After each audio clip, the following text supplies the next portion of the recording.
बोले सद्गुरुदेव हरि ओम गुणमुत्तमा देवजनाः वन्दमनसादियः विश्वाभूतानि जातवेदः पुनेहिमा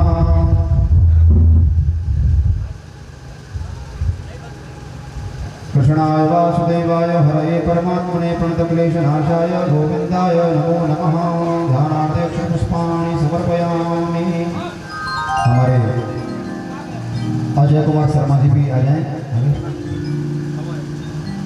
श्रीमद् भागवत की आज विशेष पूजा सप्तम दिवस और सायंकालीन बेला में सुखदेव जी की विदाई होगी। भागवत जी का प्रधान पूजन होगा, व्यास जी का पूजन होगा, क्योंकि ऐसा कहते हैं। शीघ्रता से चले आए। हरि ओम अपवित्रः पवित्रो वा सर्वावस्थांगतो व्यायः स्मृत पुंडरीकाक्षं सवाय यावित्रौ श्री पुंडरीकाक्षनाथ गुणाद पुंडरीकाक्षत्राचम्य केशवाय नमः। माधवाय नमः। नारायणाय नमस्तु प्रक्षालय ऋषिकेशाय नमः। गोविन्दाय नमो नमः। आदित्यावशवो रुद्रा विश्वे देवा मरुद्गणा तिलकन्दे प्रयच्छन्तु धर्मकामार्तिसिद्धये। श्रीशते लक्ष्मी शब्दनां बहोरात्रे पार्श्वे न शरणं व्यात्तम्मा कृष्णन्यखाडं मैखाड सर्वलोकं मैखाड। गुरुर्ध्यान ध्यानमूलं गुरोर्मूर्तिः पूजामूलं गुरोर्पदं मन्त्रमूलं गुरोर्वाक्यं मोक्षमूलं गुरोर्कृपा। बर्हापीडं नटवरवपुः कर्णयो रन्ध्रानवेणोरदरसुधया पूरयन् गोपवृन्दैर्वृन्दारण्यं स्वपदरमणं प्राविशदगीतकीर्तिः। श्री बालकृष्णाय नमः। तुलस्याय नमः। श्री सुखदेवाय नमः। ओम सत्यब्रह्मस्वरूपिणे श्री पुराणपुरुषोत्तमाय नमः। सर्वेभ्यो देवेभ्यो नमः। ध्यानार्थे अक्षतपुष्पाणि समर्पयामि। पादयोपाद्यं हस्तयोरर्घ्यं मुखे आचमनीयं सर्वाङ्गे स्नानीयं जलं समर्पयामि। ततश्च ओम त्वां गन्धर्वागणस्त्वामिन्द्रस्त्वां बृहस्पतिः त्वामोघदे सोमो राजा विद्वानक्षमादमुच्यत। तिलकं समर्पयामि। अक्षतां समर्पयामि।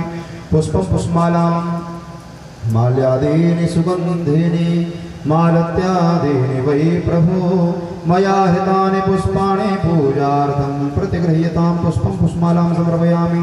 अथ नैवेद्यं निवेदयामि। अखण्डितफलानि समर्पयामि। आचमनीयं जलं समर्पयामि। मुक्षुद्धरते लालवं श्वेतपूगीफलं समर्पयामि। सद्रव्यदक्षिणां समर्पयामि। हिरण्यगर्भगर्भस्थं हेमबीजं विभावसो अनन्तपुण्यफलदं अतः शान्तिं प्रयच्छ मे।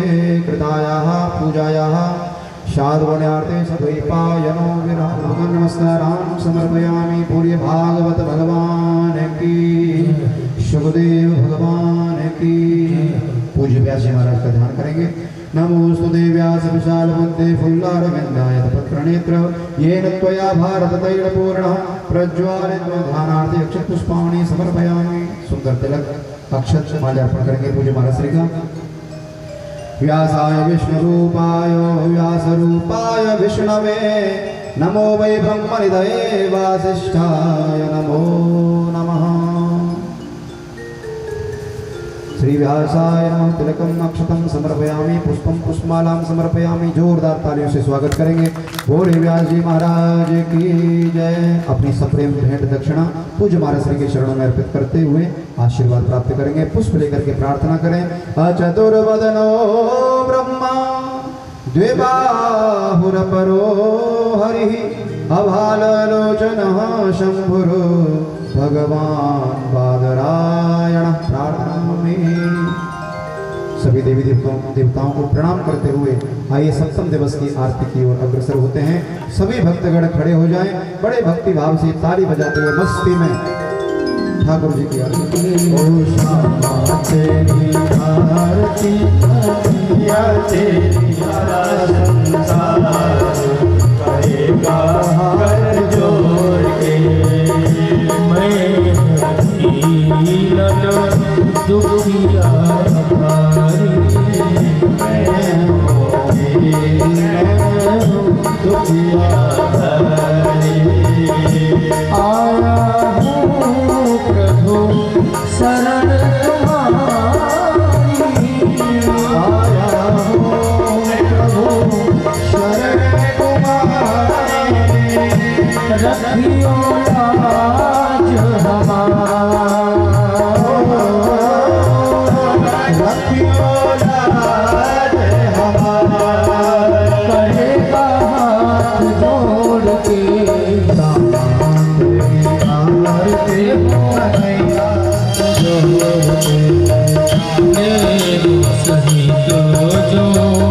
आरती गावे श्री राधा माधव के पद पावे राधा माधव के पद पावे बाढ़े सुयश अपार हो बाढ़े सुयश अपार करेगा हाथ जोड़ के तेरी आरती कन्हैया तेरी आरती सारा संसार करेगा हाथ जोड़ के अपने चरणों की भक्ति कीजिए अपने चरण की भक्ति कीजिए अपनी शरण में मोहे रख लीजिए अपनी शरण में मोहे रख लीजिए करो भव सागर पार सागर पार करेगा हाथ जोड़ के तेरी आरती कन्हैया तेरी आरती सारा संसार करेगा हाथ जोड़ के कर्पूरगौरम करुणावतारम संसार सारम भुजगेन्द्रहारम सदावदन्तं हृदयारविन्दे भवं भवानी जयं नमामि त्वमेव माता जगदा त्वमेव त्वमेव विद्या त्वमेव त्वमेव सर्वं त्वमेव सर्वं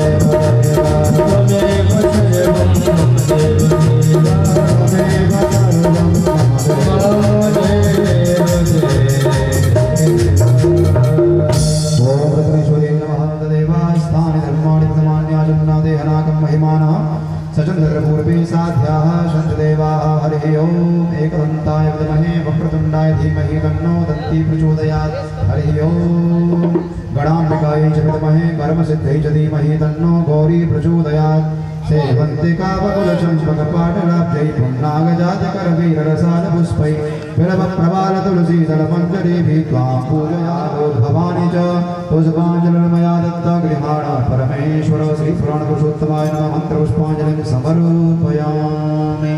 बोली भागवत भगवान की जय, वृंदावन बिहारी लाल की जय, पूज्य सतगुरुदेव भगवान की, अपने अपने माता पिता की, महारानी की, काशी विश्वनाथ अद्यैव वे विसतु मानसराजहंस प्राणः प्रयाणसमये कफवादपित्तै कण्ठावरोधनविधौ स्मरणं कुतस्ते यत्र यत्र रघुनाथकीर्तनं तत्र तत्र गतमस्तकाञ्जलिं वाष्पवारि परिपूर्णलोचनं मारुतिं नमत रक्षकम् कृष्णाय वासुदेवाय हरे परमात्मने प्रणतः क्लेशनाशाय गोविन्दाय नमो नमः। भक्ति भक्त भगवंत गुरु चतुर नाम वपुए इनकी पद वंदन की नासत वीणा। यत्र यत्र रघुनाथ कीर्तनं तत्र तत्र गतमस्तकाञ्जलिं वाष्पवारि परिपूर्णलोचनं मारुतिं नमत रक्षसां। नारायणं नमस्कृत्य नरं चैव नरोत्तमं देवीं सरस्वतीं व्यासं ततो जयमुदीरये। जय जय श्री राधारमण, जय जय नवल किशोर, चोर प्रभु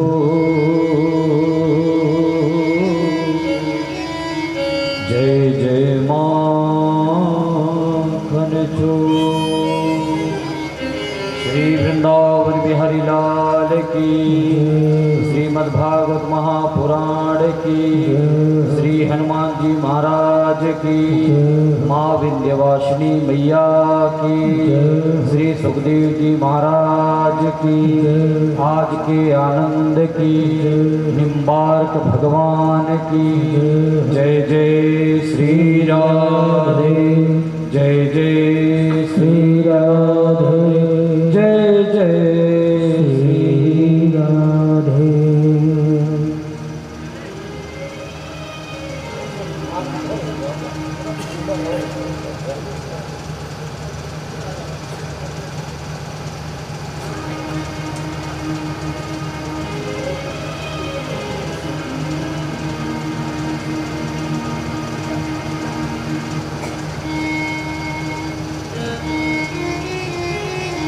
आइए बंधुओं, बड़े भाव से, बड़े श्रद्धा से, बड़े प्रेम से, बड़े भक्ति पूर्वक से सप्तम दिवस की कथा में प्रवेश करने से पहले हम सब अपनी वाणी को पवित्र करते हुए श्री गोविंद दामोदर स्तोत्र का पाठ करेंगे और 2 मिनट हरे राम संकीर्तन बड़े भाव से करते हुए फिर हम सब कथा में प्रवेश करेंगे।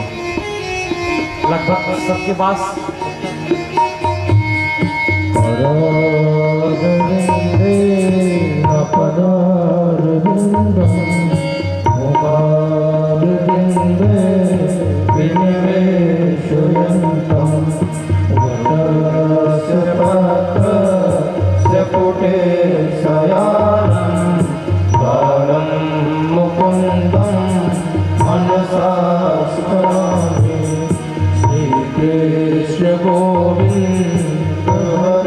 आप लोगों के पास उत्तर पुस्तिका नहीं पहुंची है क्या? तो पाठ करो महाराज, जेब में रखे हो। अरे प्रभु, गोविंद दामोदर स्तोत्र का पाठ है, स्तुति है, सब लोग मिलकर आज पाठ करें। आज भागवत का समापन दिवस है।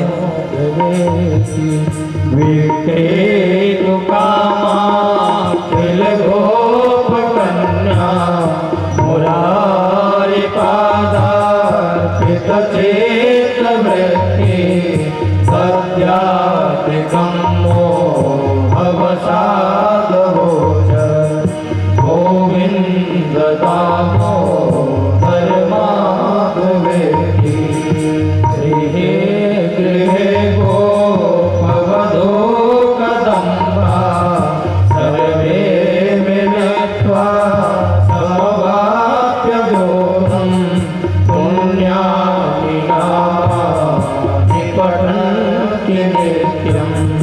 गोविंद दामोदर माधवेति शुभं सयाना निलये निदेखे नामानि वेशो प्रवदन्ति वर्धा तेने स्थितं तन्मयतामृजन्ति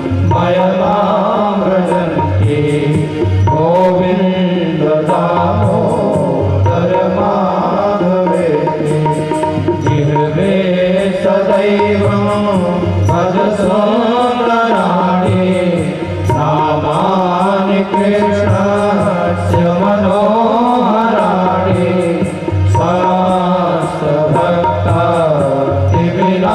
समस्तभक्तादिविनाशनानि गोविंद दामोदर माधवेति। श्री राधा रमण लाल की, श्री गोविंद भगवान की।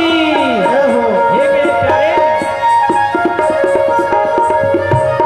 ये स्तुति पत्रिका है ना, इसको आप घर में ले जाएंगे और नित्य स्नान करने के बाद जब पूजन करें, पूजन पे बैठेंगे ना, तो इस गोविंद दामोदर स्तोत्र का नित्य पाठ करें। जरूर ही मेरा सांवला सलोला जरूर मेरा बाकी व्यारी कृपा करेगा। मेरे पाड़ी इसलिए आप सब मीठी मीठी तालियों के साथ इस गोविंद और गोविंद दामोदर स्तोत्र का पाठ वृंदावन बिहारी लाल की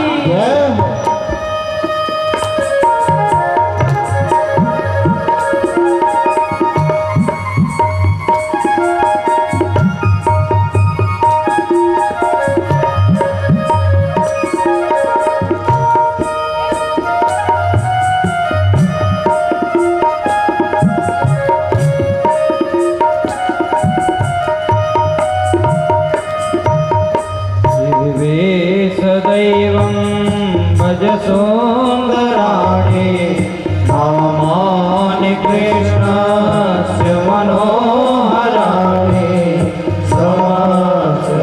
समस्तभक्ताति विनाशनानि गोविन्द दामोदर माधवेति सुभावसाने विदमेव सारम् दुःखावसाने हृदमेव गेयं देहावसाने हृदमेव जाप्यं गोविन्द दामोदर माधवेति जिह्वेरसखे मधुरा प्रियात्वं सत्यं हृदं त्वां परमां वदामि आवर्णये त्वं मधुराक्षराणि गोविन्द दामोदर माधवेति त्वामेव याचे मम देहि देवे समागते दण्डधरे कृतान्ते वक्तव्यमेवं मधुरां सुभद्रा गोविन्द दामोदर माधवेति श्रीकृष्ण राधा वर गोकुलेश गोपाल गोवर्धननाथ विष्णु जिह्वे पिबस्व मृतदेव देव गोविन्द दामोदर माधवेति गोविन्द दामोदर माधवेति गोविन्द दामोदर माधवेति ओ जय जय राधा ओ जय जय राधा रमण हरि बोल जय जय राधा रमण हरि बोल जय जय राधा रमण हरि बोल जय जय राधा रमण हरि बोल जय जय राधा रमण हरि बोल जय जय राधा रमण हरि बोल जय जय राधा रमण हरि बोल जय जय राधा रमण हरि बोल हरि बोल हरि बोल हरि हरि हरि बोल हरि बोल हरि हरि हरि बोल हरि बोल हरि बोल हरि हरि हरि बोल बोल हरि बोल हरि हरि हरि बोल हरि बोल हरि बोल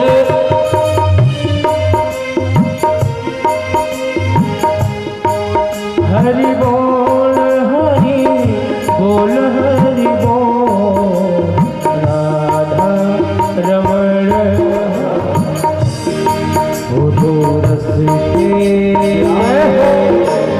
रस के भरे हैं कपो जय जय राधा